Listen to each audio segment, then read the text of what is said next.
सभी लोग बोलेंगे ओम विष्णवे नमः, ओम विष्णुवे नमः, ओम विष्णवे नमः, ओम विष्णुवे नमः, ओम विष्णवे नमः, ओम विष्णुवे नमः, ओम पुराण पुरुषोत्तमस्य विष्णुराज्ञः वर्तमानस्यास्य श्री ब्रह्मो निरुच्य अपराधे श्री श्वेत वाराह कल्पे वैवस्वत मन्वन्तरे अष्टाविंशतितमे कलियुगे कलिप्रथम चरणे जम्बूद्वीपे भारतवर्षे भरतखण्डे आर्यावर्तान्तर्गत ब्रह्मावर्तदेशे उत्तरप्रदेशे मध्यप्रदेशे इंदौर नगरे नेपालिया क्षेत्रे सिद्धियों साधना आश्रमे बौद्धावतारे पिंडम नाम संवत्सरे श्री सूर्य दक्षिणायने हेमंत ऋतौ महामान्यल्य प्रदे मासान्ते मासे मार्च शीर्षे मासे शुभे शुक्ले पक्षे परमण व्रतौ अतिव्रतां मोचदा एकादशी समर्पयामि नमः समर्पयामि नमः हरे ऋणस्ते रुद्राय पशुपतये कर्णाय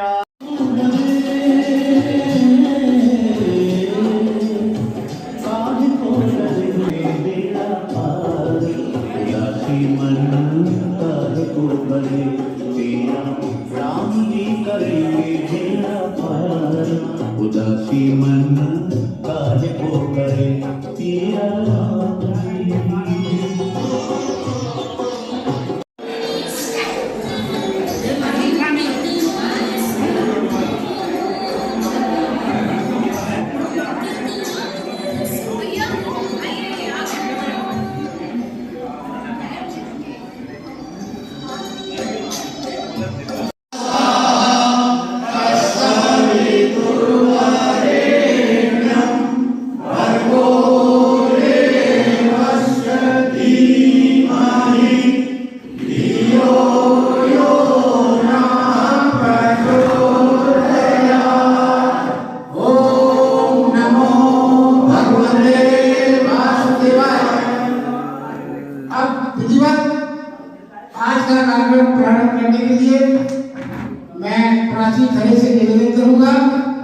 वो आज के कार्यक्रम की संचालिका है। आइए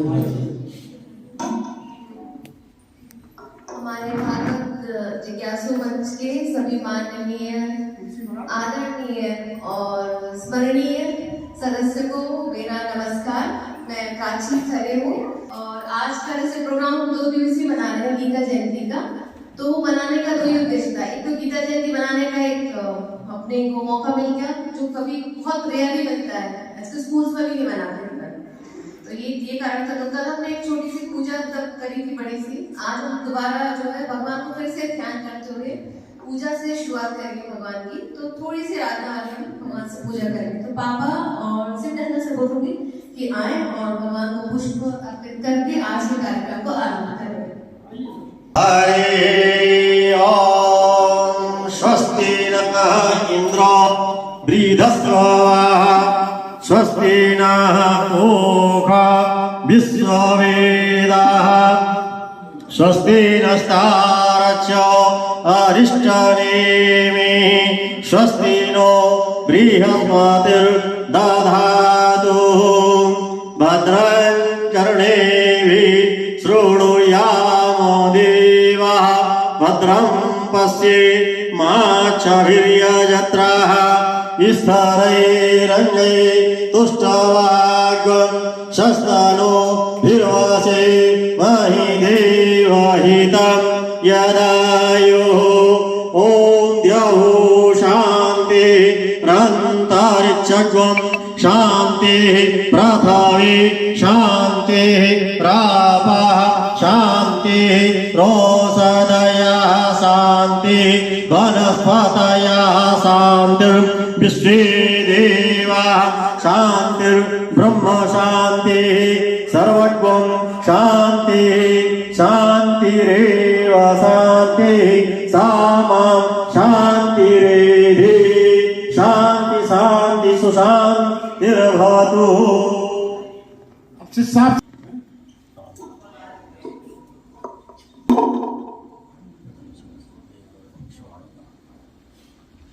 कल विस्तृत रूप से हम पूजा कर चुके हैं, इसलिए बहुत विस्तार नहीं कर रहे हैं। आज दीपक भी भगवान को तो मना लिया, अब हम जो है सरस्वती वंदना करके इस कार्यक्रम को आरंभ करेंगे। तो इसके लिए मैं हमारे बेटे शौर्य खरे और बेटी शनाया खरे को बुलाऊंगी, जो आपके सामने सरस्वती वंदना करेंगे।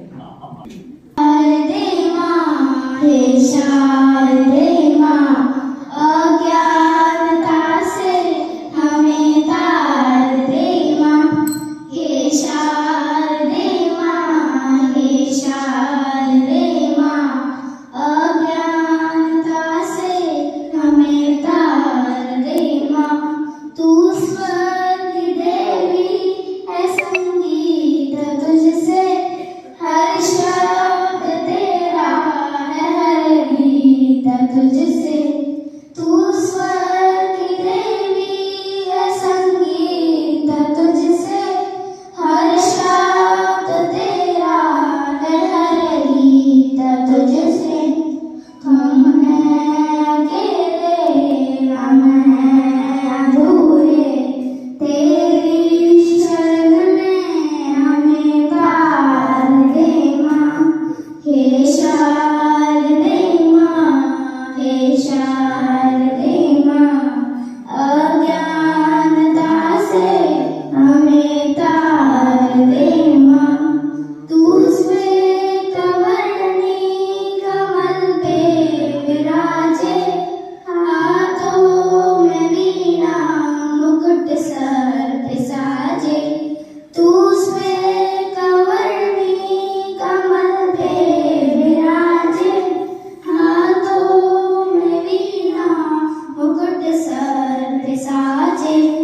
मन से हमारे मिटा दे अंधेरे, हमको उजालों का संसार दे माँ। हे शारदे माँ, हे शारदे माँ, अज्ञानता से हमें तार दे माँ। ऋषियों ने समझी है, मुनियों ने जानी, वेदों की भाषा पुराणों की वाणी। ऋषियों ने समझी है, मुनियों ने जानी, वेदों की भाषा पुराणों की वाणी। हम भी तो समझें, हम भी तो जाने, वेद्या का हमको अधिकार दे माँ। हे शारदे माँ, हे शारदे माँ, अज्ञानता से हमें तार दे माँ। अज्ञानता से हमें तार दे माँ। अज्ञानता से हमें तार दे माँ।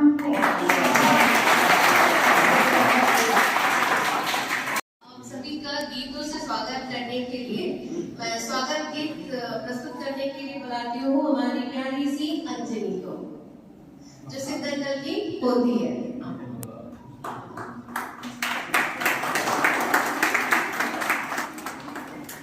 स्वागतं शुभ स्वागतं, अथ स्वागतं शुभ स्वागतं। आनंद मंगल मंगलम्, आनंद मंगल मंगलम्। नित्य प्रिय भारत भारतम्, नित्य प्रिय भारत भारतम्। स्वागतं शुभ स्वागतं, अथ स्वागतं शुभ स्वागतं। नित्य निरंतर नानवता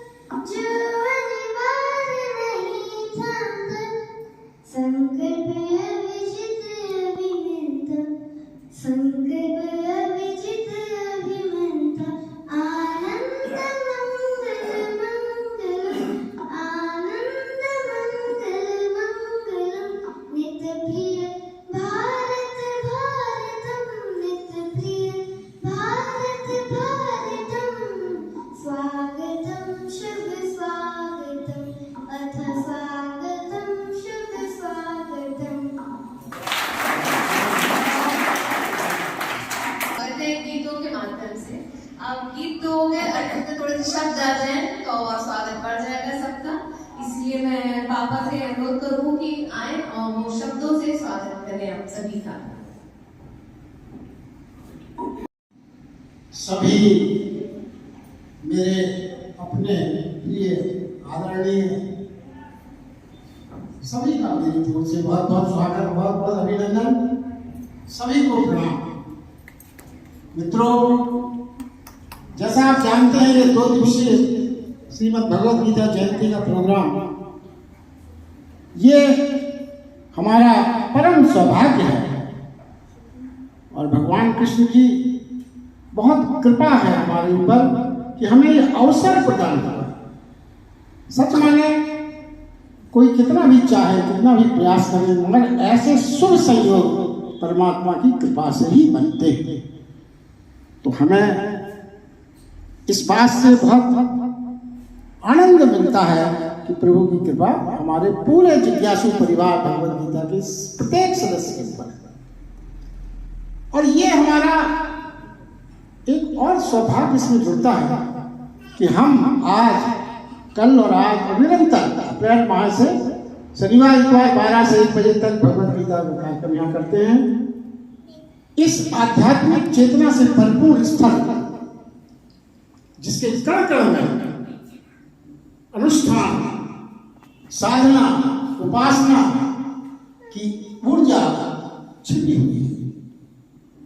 और ये आध्यात्मिक जगह जो है ये हमारे आदरणीय सिद्ध साहब की उपासना, साधना, अनुष्ठान का फल है जो ईश्वर ने उनको प्रदान किया है। निश्चित रूप से उनका एक बार तालियां बजा के आप सब। और हम सबका भी ये सौभाग्य है कि हमें ये सहयोग मिल सका कि हम ऐसे उच्च स्तरीय साधन के साथ शरीर को जुड़ सके। और इस सौभाग्य का ये कारण है कि आज हम सब इस प्रांगण में आए हैं, बैठे हैं, निरंतर भगवद गीता के प्रवचन यहाँ करते हैं। मित्रों, जैसा आप सब जानते हैं कि परिवार, ये जो एक बात और आपको बता दूं, इस व्हाट्सएप ग्रुप का जो था पहले नाम था भगवद गीता जिज्ञासु मंच। हमारे आदरणीय सिद्ध साहब ने ही जब पारिवारिक वातावरण देखा तो उन्होंने इसका नाम परिवर्तित करने का अनुरोध किया, जो बहुत ही प्रसन्नता की बात थी।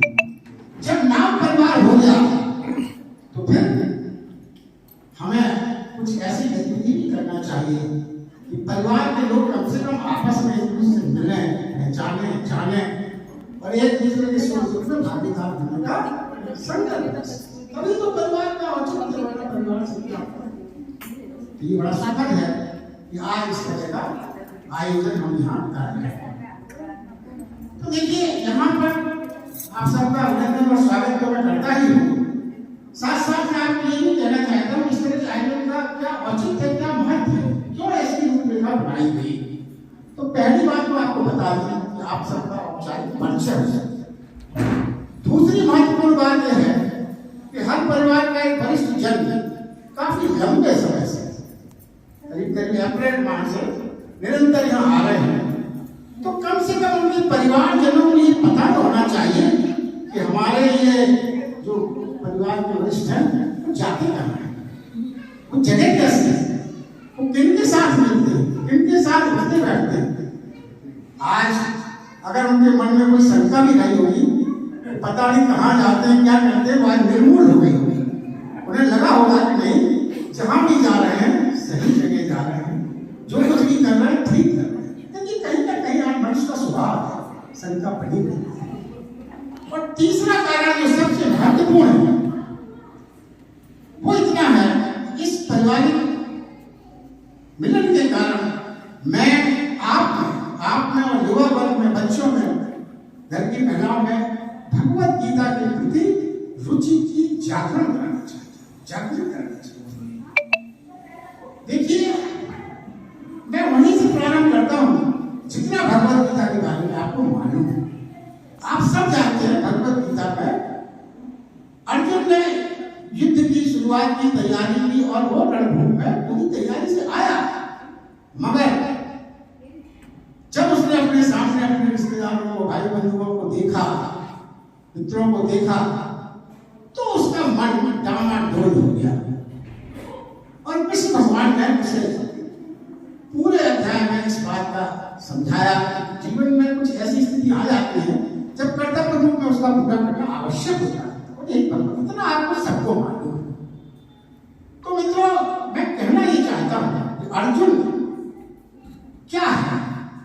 अर्जुन एक डामाडोल व्यक्तित्व है, जो भ्रमित है, जो निर्णय नहीं ले पा रहा, जो ये नहीं समझ पा रहा कि किस काम को कैसे करना चाहिए, तो तनावग्रस्त है, घबरा रहा है, भयभीत है, पता नहीं क्या हो जाएगा, कैसा हो जाएगा। तो आप ये माने कि हम सब सृष्टि में, आप खाली भारत देश के नहीं, सारे सृष्टि के मानव की अगर कल्पना करें, इस मनोदशा में सभी हैं जो मानव के रूप में, चाहे अमेरिकन हो, चाहे ब्रिटिश के हो, चाहे ऑस्ट्रेलियन, मनुष्य का एक स्वभाव सबका है। तो आप ये समझ लें, अर्जुन वास्तव में उन सारे डामाडोल व्यक्तित्व का निचोड़ है। जितनी भूल, जितनी कमियां, और हम सब भी इसी से परेशान है जीवन में कि हम निर्णय नहीं ले पाते, डामाडोल में स्थिति रहती है। तो दूसरी ओर भगवान कृष्ण है। इस सृष्टि में, इस जगत में जितने भी भगवतीय गुण हो सकते थे, सबके निचोड़ भगवान कृष्ण। और भगवत गीता एकमात्र ऐसा ग्रंथ है जो सीधा संवाद है। बहुत से ग्रंथ हैं, आदरणीय हैं, पूजनीय हैं, मगर वो या तो कथा रूप में है या भगवान के संदेश के रूप में। एक मात्र ही ऐसा ग्रंथ है जो सीधा संवाद है, सीधा संवाद। और एक मात्र ऐसा ग्रंथ है जिसकी जयंती मनाई जाती है, किसी और ग्रंथ की जयंती नहीं मनाई जाती। और इसके बाद ये समझिए कि संसार में जितनी भी भाषाएं प्रचलित हैं, हर भाषा में भगवत गीता का अनुवाद हुआ है। क्यों? ये किसी धर्म विशेष का ग्रंथ नहीं है, ये समस्त मानव का ग्रंथ है। क्योंकि जो मानव में संवेदनाएं, कमजोरियां होती है, सभी का होता है। तो आप समझ लें, यदि आपके जीवन में तनाव है, भ्रमित है, कष्ट है, उसका निवारण भगवत गीता के संदेशों से आप बहुत आसानी से कर सकते हैं। और देखिए, एक बात ये भी है, हम कुछ वरिष्ठ लोग भगवत गीता के कार्यक्रम में आते हैं, तो उन्हें क्या मिलता है? उन्हें ये मिलता है, उन्हें यह आभास होता है, काश ये चीज जो आज हम समझ पा रहे हैं, जब हम कर्म करते थे, कर्मशील थे, युवा थे, जब ये जानकारी हमें मिल जाती तो हमारा पूरा जीवन बहुत अच्छा हो जाता है।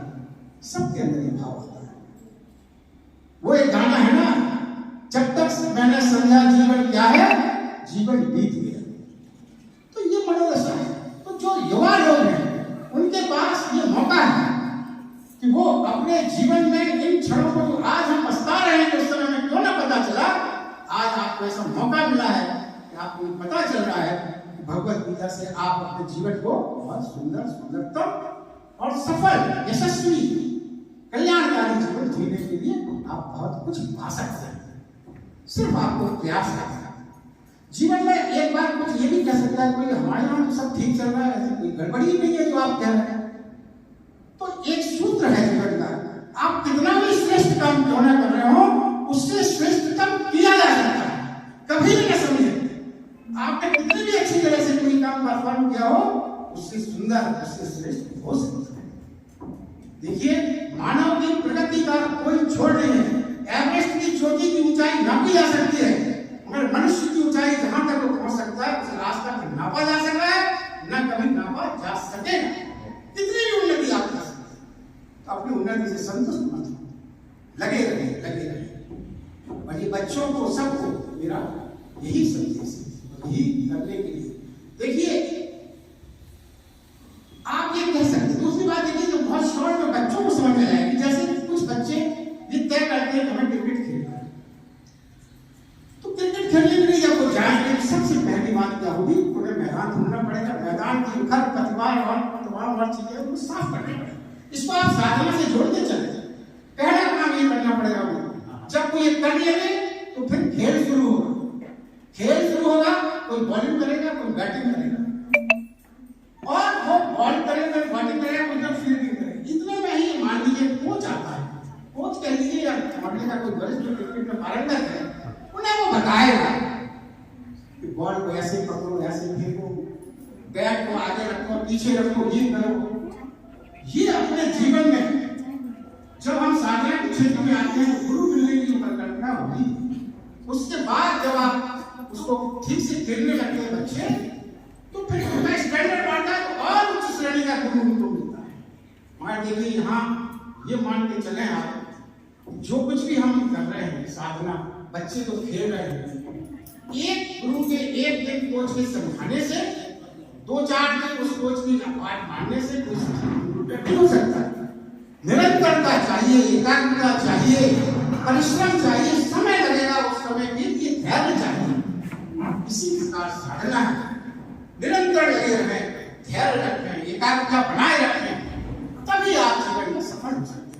तो देखिए जो नियम क्रिकेट के खेल में साधारण रूप से है वही नियम साधना। भगवद गीता में जो कुछ भी यहाँ कहता हूँ, मेरा एक प्रयास रहता है जीवन की छोटी छोटी घटनाएं जो रोज आपके साथ घटती हैं, भगवद गीता को उससे मैं जोड़ के आपको बताऊं। कुछ ईश्वर की कृपा है, कुछ मेरी परिकल्पना में उसी चिंतन में रहता हूँ, अपने यहाँ कुछ चीजें पैदा हो जाती है। तो मित्रों, बात को अधिक विस्तार न करते हुए मैं इस आयोजन को बहुत सार्थक मानूंगा, सफल मानूंगा। यहाँ हमने खाली आपको दाल बाफले खाने के लिए न्योता नहीं दिया है। दाल बाफले तो आप कहीं भी खा सकते थे। मेरा मूल उद्देश्य है कि मैं युवा साथियों को, बच्चों को, महिलाओं को जो इस कार्यक्रम से जुड़े हैं, अगर आज के कार्यक्रम के बाद अगले सत्र में हमारे अगर कुछ नए चेहरे आते हैं तो हम ये मानेंगे कि हमारा आयोजन सफल हुआ। अन्यथा आपकी इच्छा, चिंतन करें, विचार करें, प्रभु आपको शक्ति दे संकल्प करने की, आने की। बहुत बहुत धन्यवाद। माननीय सिद्ध अंकल को बुलाऊंगी कि वो थोड़े से शब्दों से आपका और स्वागत करें ताकि आगे बच्चों का प्रोग्राम स्टार्ट कर सकें। सभी उपस्थित जनों को सादर प्रणाम।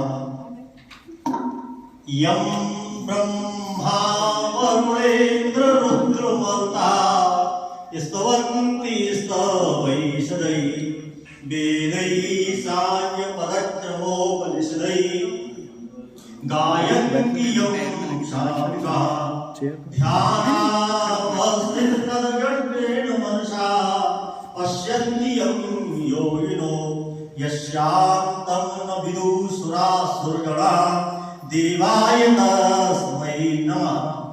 मैंने इस मंत्र के माध्यम से आप शायद कुछ भाव समझे हो कि देवाय तस्मै यस्यान्तं न विदुः। कौन सा देव? जिसका अंत किसी को याद नहीं है। सुरासुरगणा, चाहे वो सुर है, देवता हो, चाहे राक्षस हो, जिसका अंत किसी को नहीं मालूम, वो मालूम हो भी नहीं सकता। तस्मै देवाय तस्मै नमः। उस देव को मैंने नमस्कार किया। उसी देव को यम ब्रह्मा वरुणेन्द्र रुद्र मरुतः सारे जो है वो उनकी जो है स्तुति करते हैं सभी। और ध्यानावस्थित तद्गतिर् मनसा, कोई योगी जन है वो ध्यान में अवस्थित होकर उसी का स्मरण करते हैं, उसी का ध्यान करते हैं, लेकिन उसका अंत किसी को नहीं मालूम, किसी को भी नहीं मालूम है। तस्मै देवाय। तो अब बात, हम ऐसे किसी देव को जानते हैं? हम सब में ऐसे किसी नाम जिसको अंत पता न हो, जिसका हमारी जो गीता है वो हम सब कहते हैं कृष्ण ने गीता कही, तो कृष्ण का अंत मालूम है सबको? कृष्ण का अंत मालूम है या नहीं मालूम है? कृष्ण का जन्म मालूम है किसी को? नहीं मालूम है। कहाँ जन्म हुआ था कृष्ण का? है कारावास में। मालूम है ना सबको? और इसका अंत भी मालूम है कि उनकी मृत्यु हुई थी कि नहीं हुई थी। तो हमने इस मंत्र के माध्यम से उनकी स्तुति नहीं की जिनका अंत मालूम ही नहीं है। और जिसका अंत मालूम नहीं है उसको कहते हैं भगवान, उसी को भगवान कहा जाता है। इसलिए जो गीता आपने कभी पढ़ी हो या ध्यान दिया हो तो गीता में कहीं भी कृष्णवाच नहीं है, भगवानवाच। अर्जुन को जो गीता कही है वो भगवानवाच, यानी कृष्ण जी जो थी चेतना का स्तर, भगवत्ता भगवान थे वो। इसलिए उन्होंने एक बात और कही, ये गीता हम पहली बार कह रहे हैं। अर्जुन को गीता का उपदेश मेरे द्वारा पहली बार नहीं है, ये उपदेश तो बहुत पहले से भी दिया जा चुका है। यानी भगवान यहाँ जो है वो कृष्ण जो है भगवान के रूप में अवतरित हुए, लेकिन जो चर्चा का माध्यम, बातचीत का माध्यम एक मात्र है, वो है मनुष्य शरीर। मनुष्य शरीर से ही कोई चर्चा हो सकती है। कृष्ण भी चर्चा करेंगे या हम भी चर्चा करेंगे तो हमें अपने मनुष्य शरीर, इसलिए मनुष्य शरीर को श्रेष्ठ माना गया है। क्यों इसलिए कहा गया है कि बड़े भाग्य मानस तन पावा, जो मनुष्य का शरीर है वो बड़े भाग्य से जो है प्राप्त होता है। सुर दुर्लभ सद ग्रंथन गावा, तो सारे ग्रंथों में इस बात का तो देवताओं में भी दुर्लभ है, ये शरीर इतना आसान शरीर नहीं है, इतना जो है महत्वपूर्ण शरीर हमको प्राप्त हुआ है। अब जो हमें शरीर प्राप्त हुआ है तो जितने भी शरीरधारी हैं, जितने भी शरीरधारी, हम नहीं, मनुष्य नहीं, जो भी शरीरधारी हो, जो चाहे वो जानवर के रूप में, चाहे किसी और रूप में हो, चाहे पशु पक्षी के रूप में हो, कीट पतंगे के रूप में हो, वो सब जिनको भी शरीर प्राप्त हुआ है उन सबके साथ समस्या जुड़ी हुई है। समस्या विहीन कोई भी नहीं है, लेकिन जो है ना, चाहे वो चार समस्याएं सबके साथ है, चाहे वो पशु योनि में हो, पक्षी योनि में हो, चाहे मनुष्य योनि में हो, चाहे किसी योनि में हो। चार समस्याएं आहार निद्रा भय मैथनश्च समान वेतन पशुन कराणाम, ये मनुष्यों में भी और सारे जानवरों में भी चार जो है सबकी समस्या है। आहार माने भोजन, भोजन की समस्या सबकी है, मनुष्य की भी है। आज जितने भी कर्म कर रहा है मनुष्य, दो भाग कर रहा है, वो एकमात्र जो है भोजन के लिए दौड़ता फिरता, पेट भरने के लिए, तो भोजन इसलिए उनकी समस्या, तो समस्या जानवरों की समस्या है। तो आहार निद्रा माने विश्राम, विश्राम करने की सभी अपनी जगह ढूंढते हैं, तो मनुष्य भी मकान बनाते हैं, तो मनुष्यों की समस्या है कि मकान बनाएगा कि हम अच्छे से वहां विश्राम कर सके, रह सके, जो है ये तो ये चार वो समस्याएं हैं। और जो है चिंताएं, तो उनको भी चिंताएं जो है जानवरों को भी रहती है कि कहीं कोई मार नहीं डाले, कोई हमारा हमला नहीं कर दे, तो वो भी सब चिंता, मनुष्य भी उसी चिंताओं में डूबता हुआ है। तो ये सारी जो समस्याएं हैं, ये समस्याएं जो है मनुष्य को होती हैं, लेकिन मनुष्य की समस्याएं उन पशुओं की जो चार समस्याएं हैं, उन समस्याओं से कुछ अलग समस्याएं मनुष्य की समस्याएं हैं। तो हमारा जो मानव मनुष्य शरीर मिला है वो समस्याओं से जुड़ा हुआ है। आप सोचे समस्याएं नहीं आएंगी, समस्याएं आएंगी ही, क्योंकि समस्याओं के साथ ही हमारा जन्म हुआ है। अब समस्याएं बहुत प्रकार की हो सकती है, अलग अलग प्रकार से समस्या हो सकती है। किसी को स्वास्थ्य की समस्या है, बीमार है, पड़ा हुआ है, ऐसा है, समस्या है उसकी स्वास्थ्य। किसी को संबंधों की समस्या है कि हमारे संबंध से खराब, उससे खराब, वो नहीं बोलता, मेरे से बात नहीं करता, मेरे से ये जो है ना, ये जो है दुश्मनी मानता है, ये बुराई मानता, संबंधों की समस्याएं हैं। तो मनुष्य जीवन के साथ समस्याएं हैं, स्वास्थ्य की समस्या हो, संबंधों की समस्या हो, संपत्ति की समस्या हो, संपत्ति के समस्या, जो झगड़े विवाद सारे हो रहे हैं वो भी ये समस्या है। संपत्ति की जो है भाई भाई को मार डालते हैं, कई बार को जो है बाप बेटे को मरवा डालता है, ऐसे कई आपको उदाहरण देते हुए बेटा भी बाप को मार डालता है, संपत्ति के कारण अनेकों जो है समस्या है। तो जो है स्वास्थ्य समस्या हो सकती है, संपत्ति की हो सकती है, संबंधों की समस्या जो है हो सकती है। और ये समस्या नहीं हो तो कुछ सुरक्षा की समस्या, जो बड़े बड़े धन जोड़ के बैठे हैं, इनके वो है वो सुरक्षा की नहीं है, कोई रुकने वाला नहीं आ जाए, कोई मारने वाला नहीं आ जाए, सब चिंताओं से घिरे हुए हैं, तो सुरक्षा की समस्या है। और ये सारी चारों समस्याएं भी न हो तो ये समस्या तो भारी भारी है, तो निश्चित रूप से सबके साथ है। और वो समस्या है समझ की, वो समस्या है समझ की, हम समझ ही नहीं पाते हैं। हम मनुष्य जीवन मिला हुआ है, तो वास्तव में मनुष्य जो जीवन मिला हुआ है उसका एकमात्र और जो है जो चरम उद्देश्य है, परम उद्देश्य है, वो है समझ। हमें समझ आना चाहिए।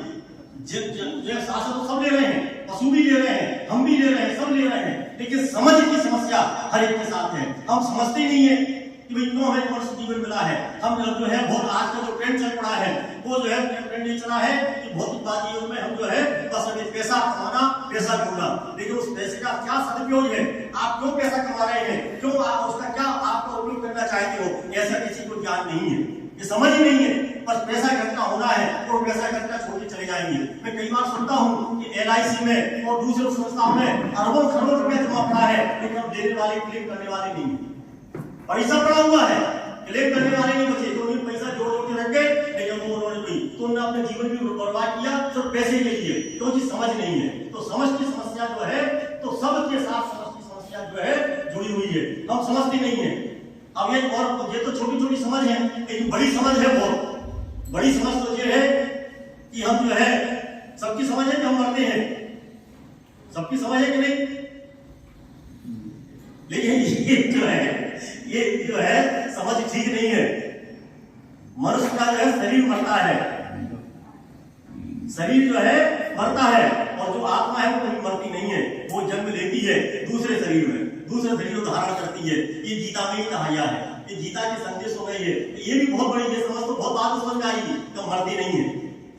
हमारा जो है पुनर्जन्म आत्मा का जन्म होता रहता है, वो किसी नए शरीर में आता है। ये बहुत अच्छी व्यवस्था बनाई गई है परमात्मा सृष्टि में कि वो उसमें जो है उसमें समझ इतनी नहीं है कि हम ही फिर से किसी और शरीर में आए हैं, किसी और जो है ढांचे में हम फिट हुए हैं, वो फिर जो है बाद में वो वही होता रहता है। तो हमारी जो है मृत्यु नहीं है, मृत्यु तो जो है हमारे शरीर की होती है और शरीर मरेगा उसका आपका किसी का बस नहीं है। और हम जो है क्या होता है कोई चीज हमें दिखती नहीं है तो हम उससे डरते नहीं है, और कोई चीज दिख जाती है उससे डर हमारा भय बना उसका डर बना रहता है। अभी सांप आ जाए या सांप छोड़ दिया जाए तो कितने लोग डरेंगे? सभी डरेंगे, सांप को देखते सब डरेंगे।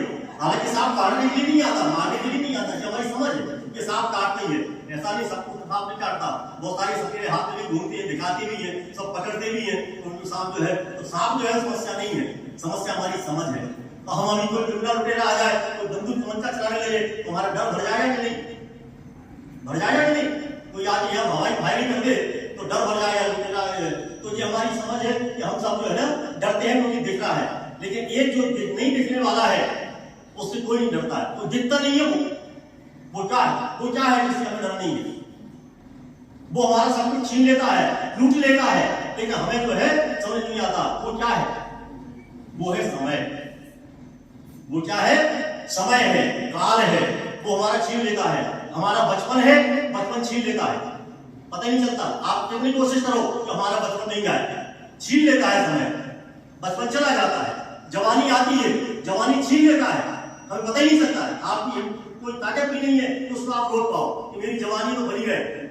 जवानी हमेशा नहीं बनी रहेगी, क्योंकि समय, उसी को काल भी कहते हैं, आध्यात्म काल कहे या समय कहे, वो हमारी जवानी को भी छीन लेता है। वो इतना बड़ा लुटेरा है, सांप से भी और उनके डाकुओं से भी, इनसे भी बड़ा समय।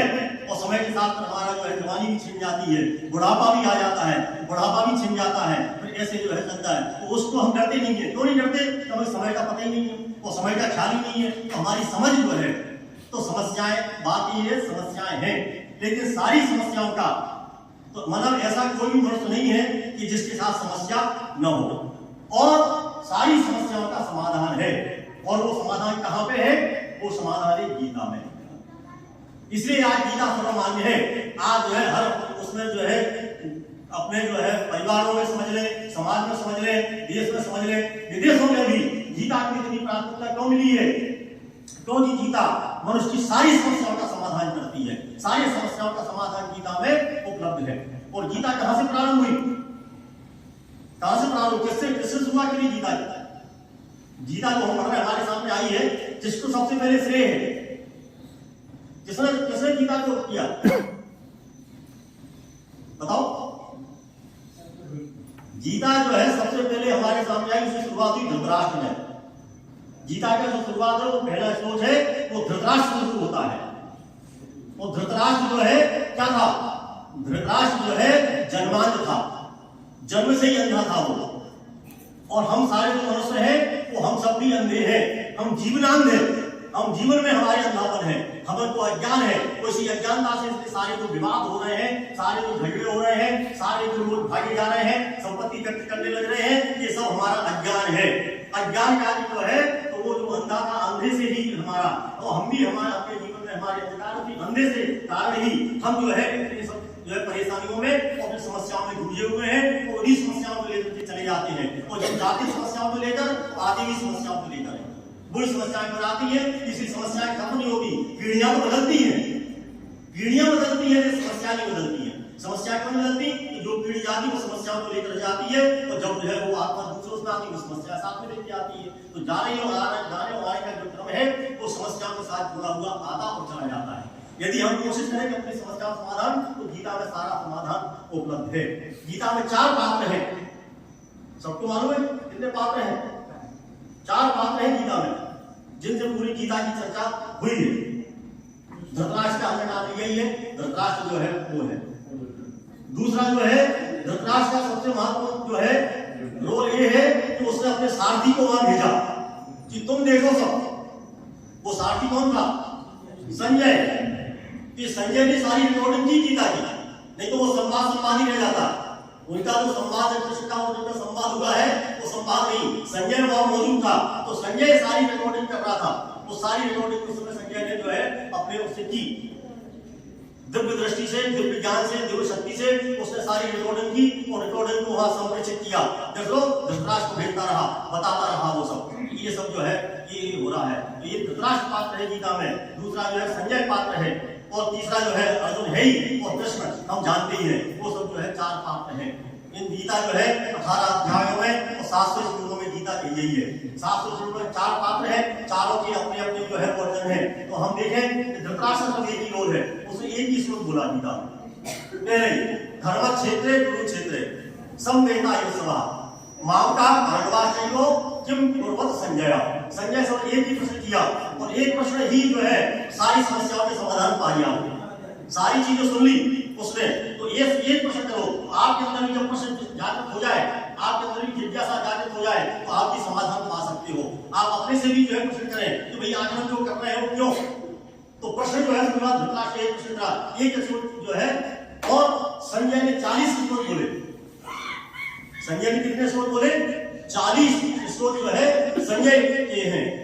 इसी तरह से 85 श्लोक अर्जुन ने बोले हैं उसमें, और भगवान कृष्ण उनका जो उत्तर समाधान किया वो 574 श्लोकों में उन्होंने समाधान किया। इस तरह से जो 574, 85, 40 संख्या जो है 700 होती है। इस तरह से गीता में 700 श्लोकों में जो है हमारे सामने जो है समस्याएं हुई। और अंत जो है आप देखिए, ये जो युद्ध हुआ कृष्ण को समझा रहे हैं अर्जुन को, लेकिन उसने जो है युद्ध के परिणाम क्या आने वाले हैं, परिणाम का पहले ही उसने घोषणा कर दी।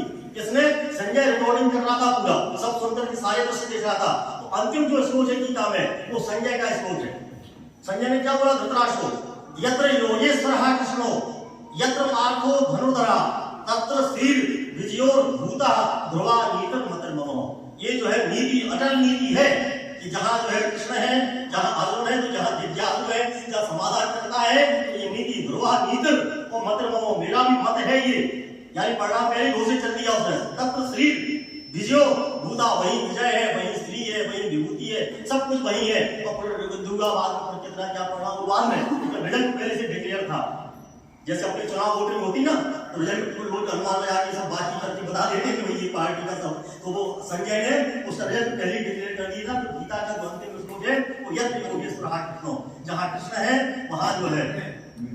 तो कृष्ण ने भी जो गीता कही है वो गीता भगवान के रूप में कही गई है। जो मैंने बताया कि कृष्ण क्या ओ यस्यांतम न विदु, तो यह कृष्ण गीता में यदि जिसको हम न समझेंगे तब तक हम गीता समझ नहीं आएगी। गीता में आपको कहीं भी जो है ये चीजें नहीं मिलेगी सब जो है, तो वो सब जो है वही सब भगवान के रूप में उनके द्वारा जो है कही गई है।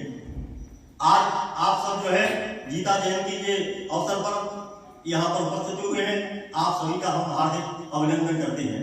ये बड़ा परम सौभाग्य है कि आदरणीय खड़े साहब उसी गीता को अब अपने बड़े सरल शब्दों में, बड़े सहज जो है भाषा में, सहज बोलचाल में हम सबके सामने प्रस्तुत कर रहे हैं, ताकि हमारी सबकी समस्याओं का समाधान हो सके। तो ये गीता का जो है, जैसा कि आपको बताया जाता है कि शनिवार इतवार यहाँ पर होता है, कि हम उसको समझने की कोशिश करें, तो हमारी समस्याएं हैं वो समाधान गीता है। सारे समस्याओं का समाधान गीता में जो है उपलब्ध है। तो ये हम अपने ट्रस्ट परिवार की ओर से आप सभी का हार्दिक अभिनंदन करते हैं, स्वागत करते हैं। आज आप जहाँ बैठे हुए हैं ये जो है ट्रस्ट का आश्रम है, ये ट्रस्ट है। इस ट्रस्ट का जो है पूरा नाम है सिद्ध साधना धर्मार्थ एवं आध्यात्मिक न्यास। जैसा कि इसका नाम है कि धर्मार्थ आध्यात्मिक, यानी ये जो ट्रस्ट है वो 2 प्रकार की गतिविधियों के लिए समर्पित है, एक तो धार्मिक और ये जो है आध्यात्मिक। इन गतिविधियों के लिए समर्पित ट्रस्ट है, उसको संक्षिप्त में सिद्ध साधना ट्रस्ट कहते हैं। इस ट्रस्ट का जो गठन हुआ, इसका शुभारंभ हुआ, स्थापना हुई वर्ष 2011 में हुई थी। 2011 में बसंत पंचमी को इस ट्रस्ट की जो है स्थापना हुई थी, शुभारंभ हुआ था। और इस ट्रस्ट की शुरुआत मात्र 11,000 रुपए से हुई थी। पहला जो बैंक खाता खुला वो 11,000 रुपए से इसका शुरुआत 2011 में हुआ। तो आज मैं समझता हूँ कि आप आश्रम में बैठे हो, तो ये आश्रम आपके सामने है, ये ट्रस्ट का ये सेट है। इस ट्रस्ट के नाम से रजिस्टर्ड है, ट्रस्ट के नाम से इसका सब जो है ट्रस्टी इसको संचालित कर रहा है। इस ट्रस्ट का ये सेट आपके सामने है। और भी एसेट्स जो है इन 12 वर्षों में ट्रस्ट में बहुत सारे एसेट्स जो है इकट्ठे हुए हैं। ट्रस्ट इन गतिविधियों के माध्यम से ये हमारा परम सौभाग्य है कि आदरणीय खड़े साहब ने यहाँ पर गीता का जो है दायित्व संभाल करके और हम सबको इस जो स्थान से सबकी जो समस्याओं के समाधान का बीड़ा पाया है। मैं उनका बहुत जो है शुक्रगुजार हूँ कि आप जो है और आदरणीय धर्माज चुनरी में दाग छुपाऊं कैसे, घर जाऊं कैसे, लागा चुनरी में दाग छुपाऊं कैसे, लागा चुनरी में दाग।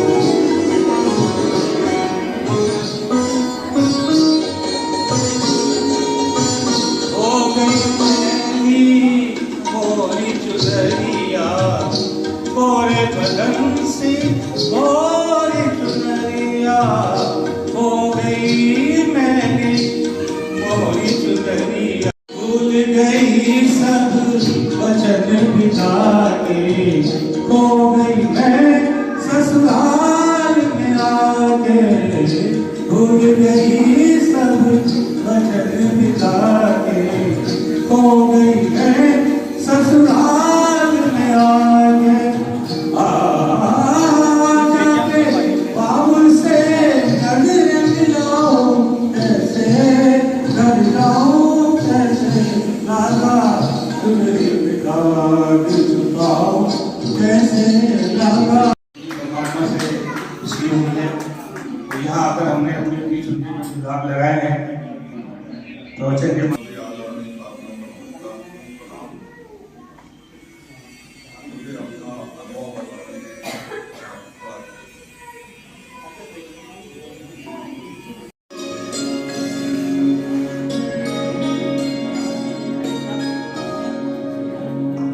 मेरी झोपड़ी के भाग आज खुल जाएंगे, राम आएंगे। मेरी झोपड़ी के भाग आज खुल जाएंगे, राम आएंगे। राम आएंगे, आएंगे, राम आएंगे। राम आएंगे, आएंगे, राम आएंगे। मेरी झोपड़ी के भाग आज खुल जाएंगे, राम आएंगे। मेरी झोपड़ी के भाग आज खुल जाएंगे, राम आएंगे।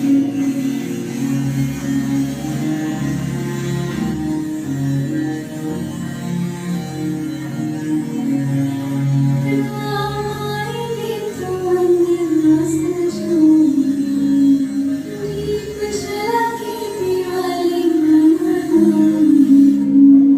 राम आएंगे तो अंगना सजाऊंगी, दीप जला के दिवाली मनाऊंगी।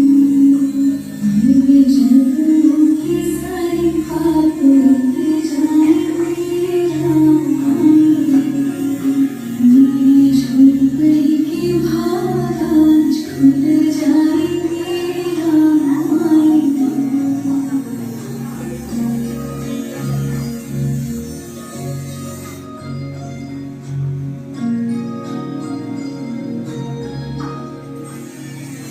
राम छुएंगे तो पार आज बनाऊंगी, मीठे मीठे गाने भजन सुनाऊंगी। राम छुएंगे तो पार आज बनाऊंगी, मीठे मीठे गाने भजन सुनाऊंगी। मेरी जिंदगी के सारे दुख मिट जाएंगे, राम आएंगे। मेरी झोपड़ी के भाग आज खुल जाएंगे, राम आएंगे।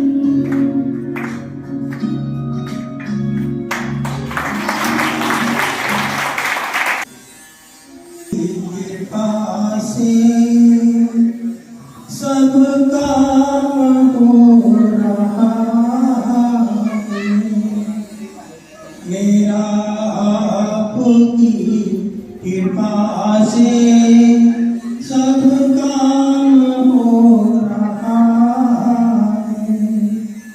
करते हो तुम कन्हैया, मेरा नाम हो रहा है।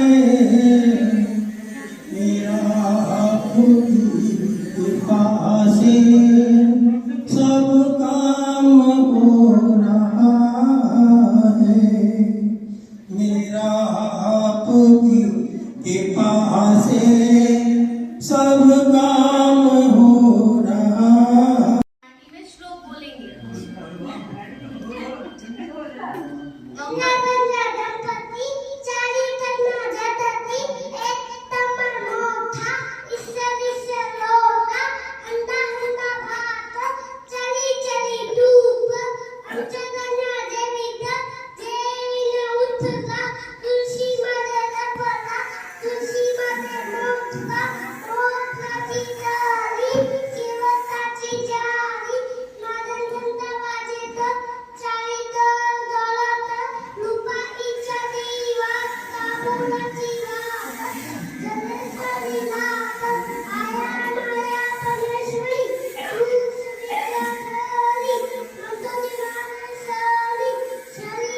आंसर सुनते हैं। ये हमारे मुक्तान का है, उन्हीं की बोली है। काली काली राधा गोरी गोरी वृंदावन में धूम बजावे बरसा मेरी छोरी राजधाम राधा जी की राजधानी लागे राजधानी लागे माने खारो खारो रंगना जीरो पानी लागे माने खारो खारो रंगना जीरो पानी लागे खाना मुरली में तेरे सुमरे पार पार खोटे रूप गरे मन मोहन कौन भावे पार रूप रंग की छबीली पट्टे रानी लागे मने खारो खारो रंगना जीरो पानी लागे मने खारो खारो रंगना जीरो पानी अर्जुन के सीट में एक ही हुआ, एक ही व्यक्ति है जैसा आदरणीय खरे साहब एवं जो श्री शक्तिपीठ कन्हैया ट्रस्टी आदरणीय शर्मा साहब, आप लोगों ने कहा है तो बोलो लेकिन बोलता नहीं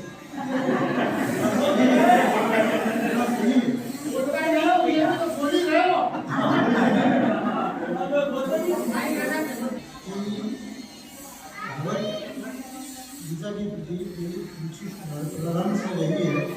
मैं बहुत पढ़ता भी रहा, बहुत कभी समझ में नहीं है, बहुत कोशिश की, कई सीखाएँ लाए हम पढ़ी, हमने अनुवाद करे, कई बार रिपीट किए, नहीं आए समझ में। एक बार मैंने फिर भगवान कृष्ण से प्रार्थना की, भाई बड़ा ध्रुव है, मेरी समझ में नहीं आ रहा है, कोई आप ही रास्ता निकालिए कि मेरी समझ में आ जाए। संयोग से एक हफ्ते बाद ही अनायास आदरणीय खरे साहब से उनके जाने में भेंट हो गई हमारी। आप हमारे पूरे परिचित रहे सागर से। और वैसे भी आप बहुत अच्छे बोलते हैं। इसी के साथ मैं हमारे भाई की बेटी है कामाक्षी, उसको बुलाना चाहूंगी, वो आए और अपन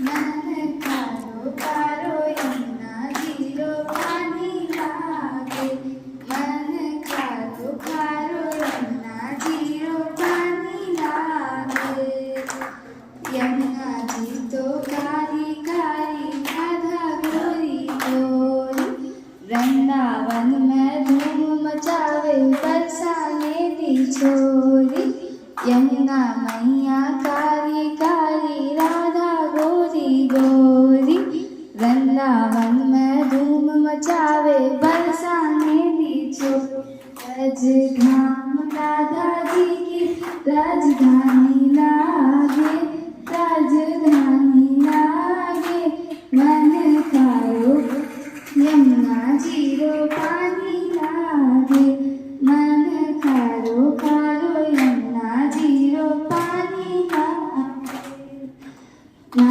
भावे मन माखन मिश्री अब ना कोई मिठाई ना भावे मन माखन मिश्री अब ना कोई मिठाई मारी जीवरी भावे अब तो राम नाम मलाई राजधानु की गोलधानी लागे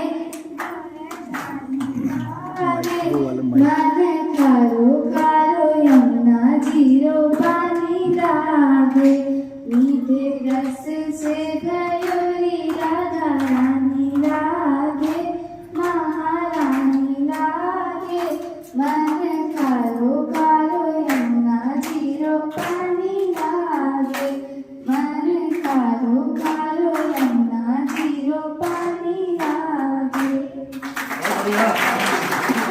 थैंक यू कामाक्षी।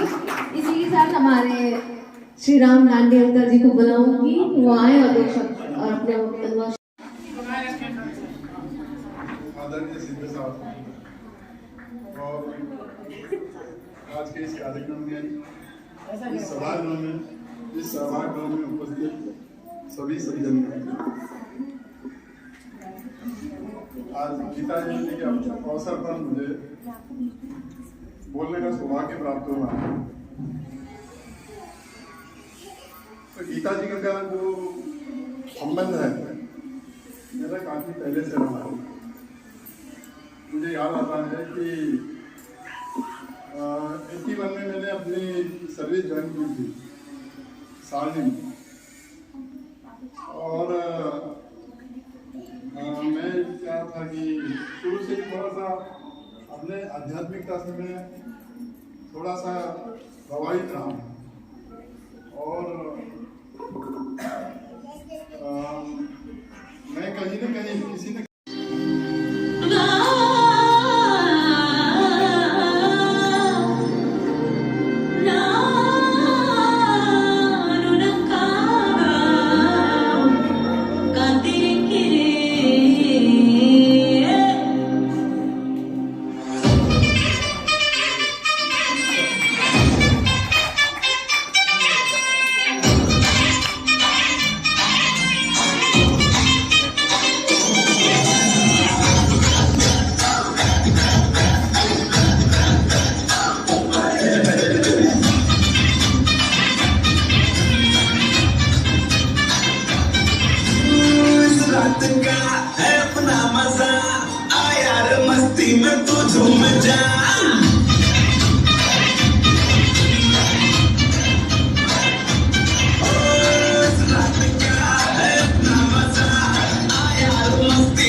जैसे कोई डिश अंटीरा था, फिर कभी कोई चैनल चलता ही ना था, जुड़ना दीवार गई सिग्नल भी ना था, हरियाणा में रहती और जनती ना था, दिल घूम रहे हैं चार तुम्हें कैसी थी टेंशन, अपने टीवी में अब सब मेरा रिफ्लेक्शन, कौन जाने कैसा तेरा मेरा है कनेक्शन, लगे 440 वोल्ट छूने से दिल, लगे 440 वोल्ट छूने से दिल, छूने से दिल, छूने से दिल, छूने से दिल, लगे 440 वोल्ट छूने से दिल, लगे 440 वोल्ट छूने से दिल।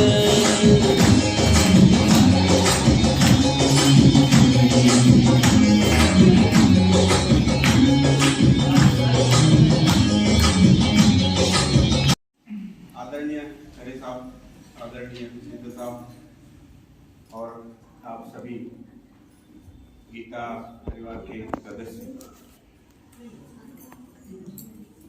गीता के बारे में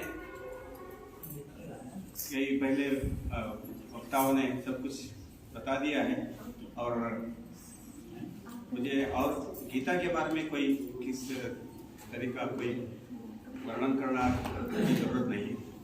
तो मेरे दैनंदिन जीवन में आए परिवर्तन का कारण आदरणीय डॉक्टर खरे जी द्वारा भगवत गीता परिचर्चा का अत्यंत सुलभ प्रस्तुतिकरण ये है। तो थोड़े से शॉर्ट में मैं बताना चाहूंगा। परिचर्चा का अत्यंत सुलभ प्रस्तुतिकरण आदरणीय डॉक्टर खरे साहब हमें गीता के भगवान श्री कृष्ण के उपदेश को इतने सुलभ पद्धति से यथोचित दृष्टांत का प्रयोग करके समझाते हैं कि हमें उनके संदेश को अलग से याद करने की आवश्यकता नहीं पड़ती। मतलब मानो डॉक्टर खरे साहब कहते हैं, परिवार के एक फंक्शन में हुआ था सर, क्योंकि गीता का शौक मुझे भी शुरू से ही था, लेकिन थोड़ी सी मेरी आंखों की विजिबिलिटी कम हो गई। मेरे दामाद ने मुझे 18 के 18 जो अपना गीता के वो मोबाइल में दे दिए थे। तो मेरा शौक बरकरार रहा। मैंने वैसे भी उसकी रीडिंग जो है अपना, जब मेरी आंखें ठीक, मैं 7, 8, 10 दफा कर चुका था। मेनली मुझे उसमें मदद जो है इस परिवार से जुड़ने से, अपना भगवत गीता जी की ऐसा परिवार से जुड़ने से, अपने आप को इस परिवार का सदस्य समझने से, एक सबसे बड़ा जो है एक सूक्ष्म भाव जो होता है शब्दों का, वो जानने की जो मेरी उत्सुकता थी वो यहाँ आके पूरी हुई। जो विशेष तौर से जैसे काम, क्रोध, मोह, लोभ, अहंकार, जो ये 5 चीजें हैं जो आदमी को ज्यादातर लाइफ के अंदर स्ट्रगल, जुदा अपने बाहों से होने न देगा, मेरा प्यार वो है कि मर कर भी तुमको जुदा अपनी बाहों से होने न देगा। मिली मुझको जन्नत तो जन्नत के बदले खुदा।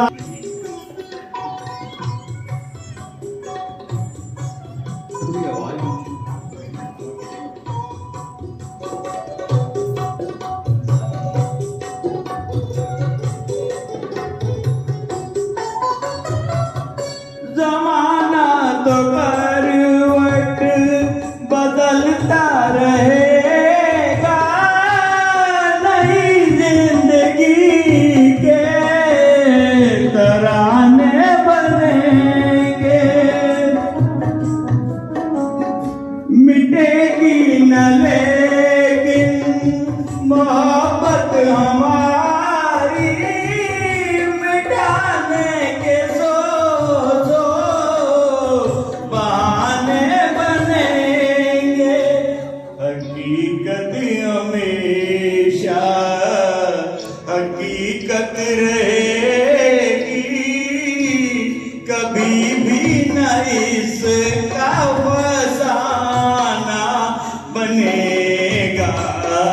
न होती अगर तुम न होते, अगर तुम न होते, हमें और जीने की चाहत न होती, अगर तुम न होते, अगर तुम न होते। कृष्ण के लिए समझे। तुम्हें देख के तो लगता है ऐसे बहारों का मौसम आया हो जैसे, तुम्हें देख के तो लगता है ऐसे बहारों का मौसम आया हो जैसे, दिखाई न देती अंधेरों में ज्योति, अगर तुम न होते, अगर तुम न होते। ट्रेनिंग कर रहा था कंडेंस कोर्स। तो एक्चुअल में है क्या, वो एक इंस्टीट्यूट, एक शिक्षण संस्थान था। लोगों ने आपत्ति की कि भाई प्रार्थना नहीं होनी चाहिए, समय वेस्ट होता है। ये तो और आपको सुनाना चाहता हूँ। मैं सभी भक्तजन को और सभी उपस्थित मेंबर्स को मैं प्रणाम करता हूँ। क्या पढ़ना इतनी शक्ति हमें ना, इतनी शक्ति मुझे देना दाता, मन का विश्वास कमजोर होना, हम चले नेक रास्ते पे हमसे भूल कर भी कोई भूल होना, इतनी शक्ति हमें देना दाता, मन का विश्वास कमजोर होना। सभी को मेरा नमस्ते। सो गीता के बारे में मैं तो बहुत छोटा हूँ, मैं तो खुद ही सीख रहा हूँ, बट मेरा कुछ ऑब्जर्वेशन है 1 साल से, वो मैं कुछ चीज़ें आपके सामने दिल से बोलना चाहता हूँ। और साथ ही आज के सेशन में मैंने कुछ चीज़ें ऑब्जर्व करी, तो मैं चाह रहा था कि वो भी आपके साथ शेयर करूँ। पहली बात, ये जो आज का प्रोग्राम है, इसका एक उद्देश्य है जो कि पापा सिद्ध अंकल जी काफी बार ये बताने की कोशिश करते हैं कि आपको गीता से जुड़ना क्यों है, ये हर किसी के लिए जरूरी है। तो मैं इसी बात पे 1-2 चीजें बोलना चाहता हूँ। जो मैंने देखा है कि जब पिताजी ने, पापा ने भी जब गीता स्टार्ट करी थी, वो कहे मुश्किल समय था हमारे परिवार का। उस समय उनके ना मित्रों ने उनकी मदद करी थी, ना किसी परिवार वाले ने, ना माता पिता ने, सिर्फ और सिर्फ गीता का ही शक्ति थी जो पापा को जिसने रास्ता दिखाया। इसीलिए पापा इस मुकाम पे पहुंचे, क्योंकि उस समय जो गीता ने हेल्प करी थी, उसी के कारण पापा इतने आगे बढ़े। तो पहला जो टारगेट ऑडियंस होता है गीता का, मेरे हिसाब से जो व्यक्ति जीवन में बहुत बुरी तरह फंस जाता है, उसको कुछ नहीं सोचता, उसके पास सिर्फ गीता रहेगा, गीता के पास जाना ही उसके पास जाना। पहले वो लोग।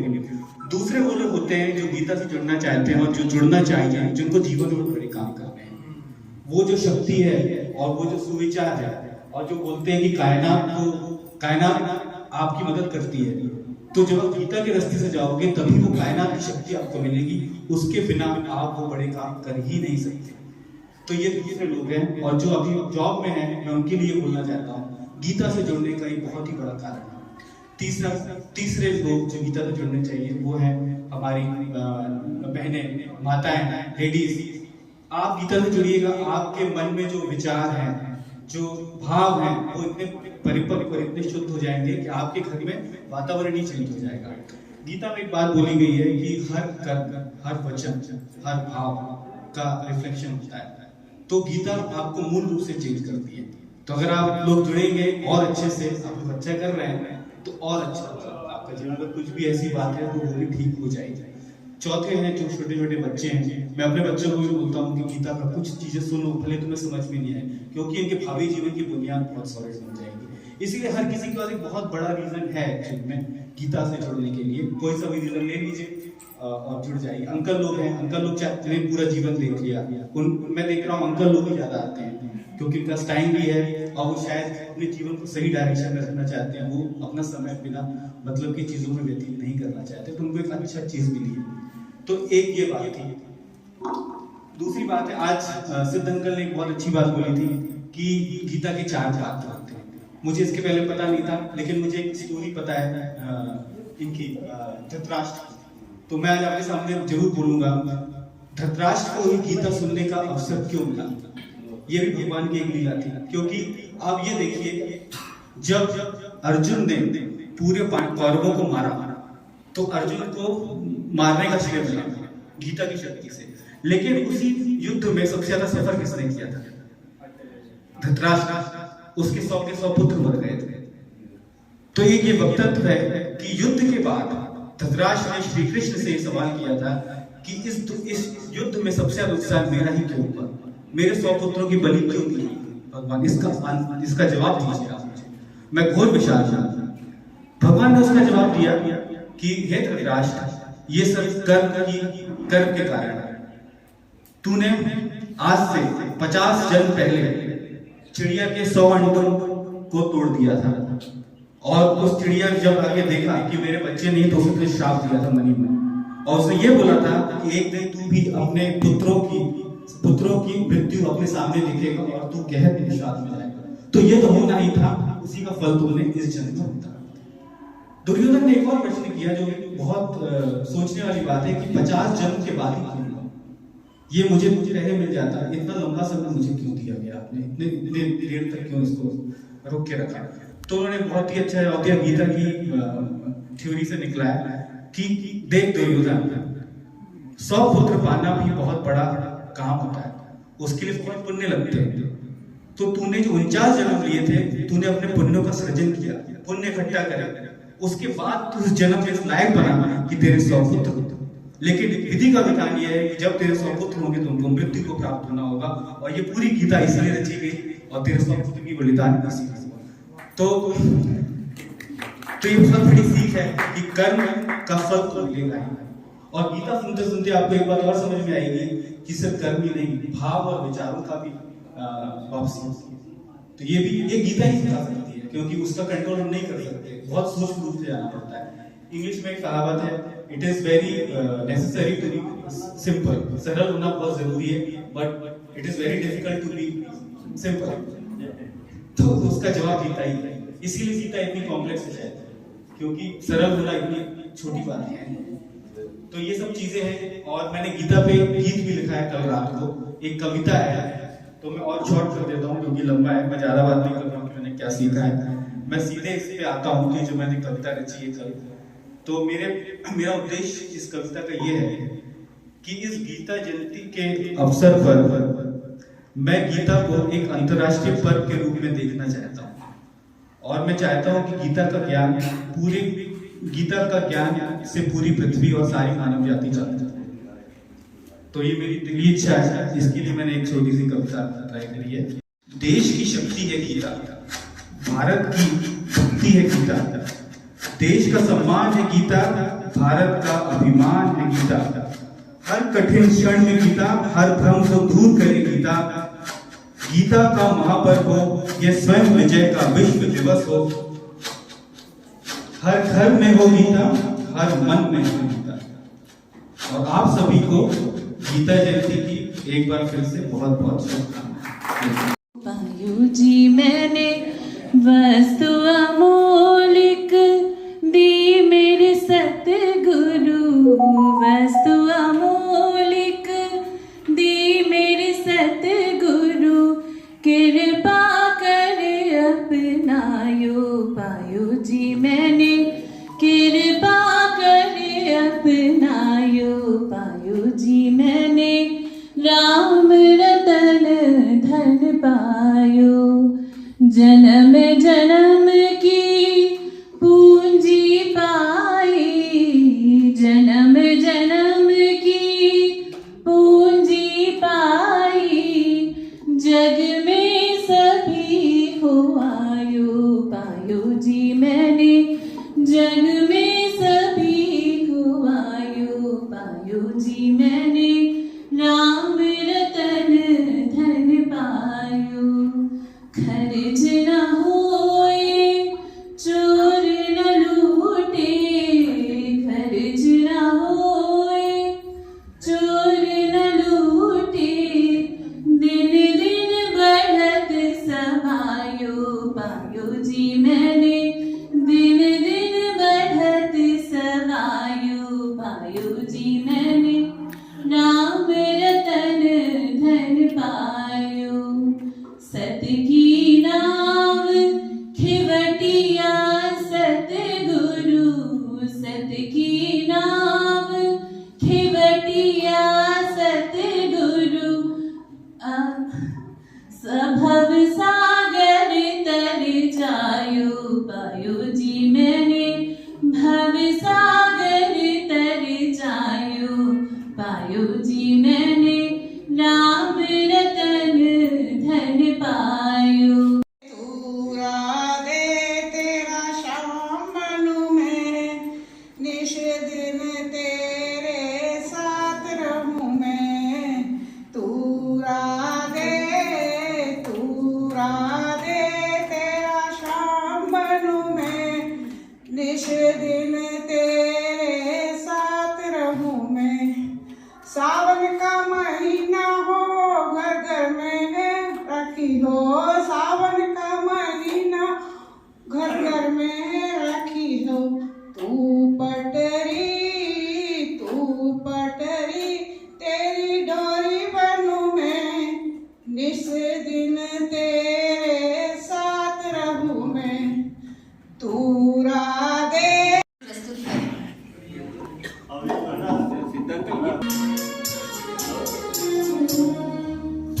चाहे सृष्टि को जिस प्रभु ने, वही ये सृष्टि चला रहे हैं। रचा है सृष्टि को जिस प्रभु ने, वही ये सृष्टि चला रहे हैं। जो पेड़ हमने लगाया पहले, जो पेड़ हमने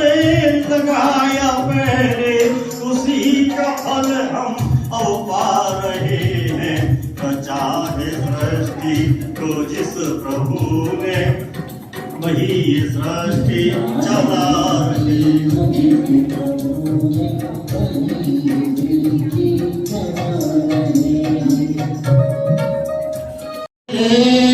दम ले ले घड़ी भर ये छैया पाएगा कहाँ कौन है तेरा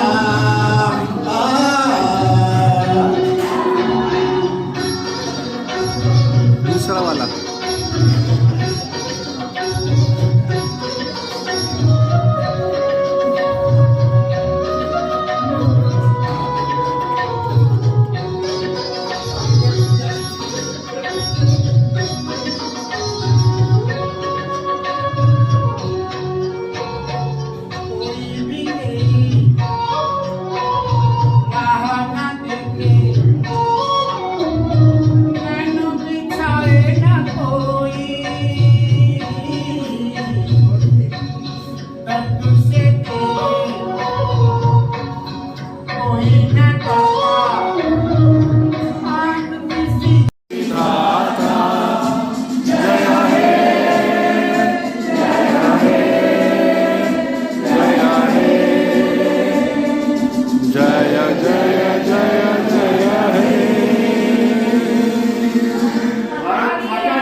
और कौन बचा यहाँ भोजन के लिए? बैठो आप, बैठो बैठो।